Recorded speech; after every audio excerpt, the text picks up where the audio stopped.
ברוך אתה אדוני אלוהינו מלך העולם, שהכל נהיה בדברו. In the Torah, there is a section that in Hebrew is called Balak. Balak is actually the name of a person. He was a king of Midian. That was the name of a people many, many centuries ago in biblical times. However, the main character of that portion is a man by the name of Bilam. Balaam maybe in Spanish or something like that. Bilam in Hebrew. Who was this guy Bilam? This fellow Bilam was a prophet, but he was a non-Jewish prophet. According to our sages, he actually was of the same stature as Moses. And our rabbis say, why is this so? Actually, it is by design, so that the Gentiles in the world should not be able to say, had we had a Moses, maybe we would have behaved differently in those times. So there you had Bilam. He was a great prophet. He apparently conversed with God. He received messages with God.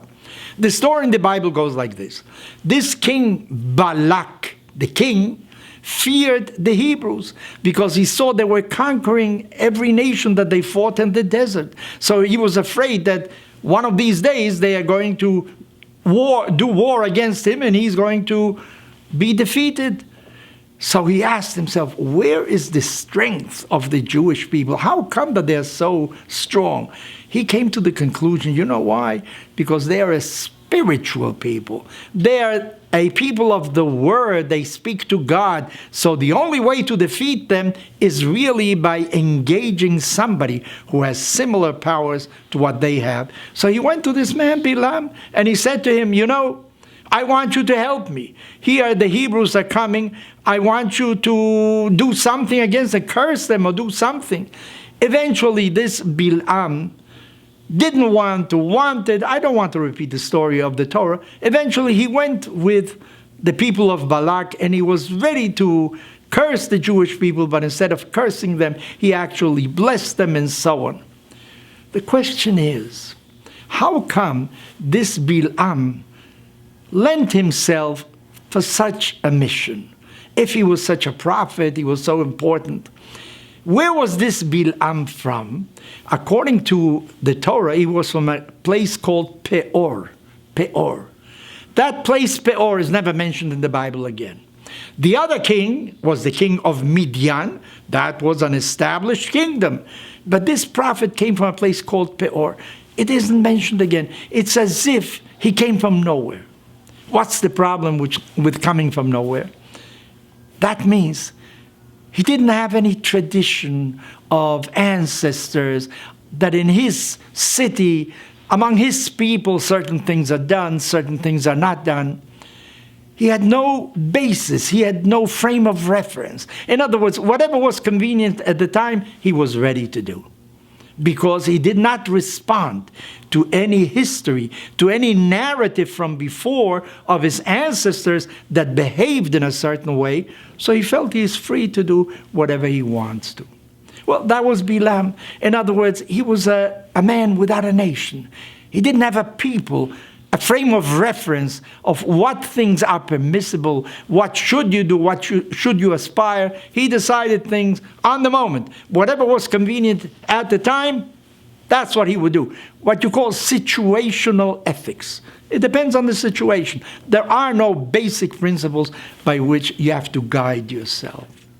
Well, it brings us to mind, you know, nowadays you also have companies that don't respond to anybody. Why not? Well, they should respond to the laws of the country. You know, everybody has to behave according to a certain set of rules, what the city ordinances are. But then you come across institutions, companies that are not only circumscribed to a city, they're not even circumscribed to a country. They're limited by anything. Take something like Amazon, Apple, Microsoft, these great companies, Twitter, they're all over the world. By what laws do they have to abide? It becomes very confused. There are no traditions for them. Many of them are new institutions, and we don't know what laws to apply to them. Well, I don't think that it is sufficient to lament and to say, well, this is a problem. What are the solutions? I think it is very important to nationalize in a certain way these companies, to nationalize everything in this world, that there are certain rules that you cannot violate. Well, the United Nations tried with human rights, that every human being has certain rights by the fact that he was born in this world. Well, these companies and also nations have to abide by certain rules. And when rules are created, then you have a certain way of living together. You know, a Cold War confronted, great powers in this world, but eventually you had to come to some kind of understanding. We are going to live by certain rules. You cannot have nuclear instruments of destruction free in this world, a free-for-all for everybody. We have to abide by certain laws. This, I think, was taught by this man, Bil'am, who was a prophet. He was a great man. He spoke to God. But he was not anchored in any principles because he did not have any country, any history, any narrative with which to identify.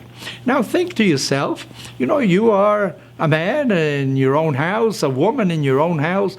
What did your parents do? What did your ancestors do? Why don't you become a little more interested in what are some of the traditions of your own family? And you will see that when you start working within a certain framework, you will fulfill your life much better, and you will become a much better person as well.